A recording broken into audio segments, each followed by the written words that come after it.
Pengemudi artileri 2S-19 MSTAS yang dimobilisasi berbicara tentang dinas militer Rusia. Rekamannya rame beredar di Telegram pada Sabtu 29 Oktober 2022. Semuanya dijelaskan dan diperlihatkan di tempat latihan kawan-kawan membantu, katanya.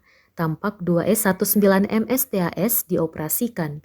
Peluru artileri tampak mengenai sasaran ke posisi pasukan Ukraina.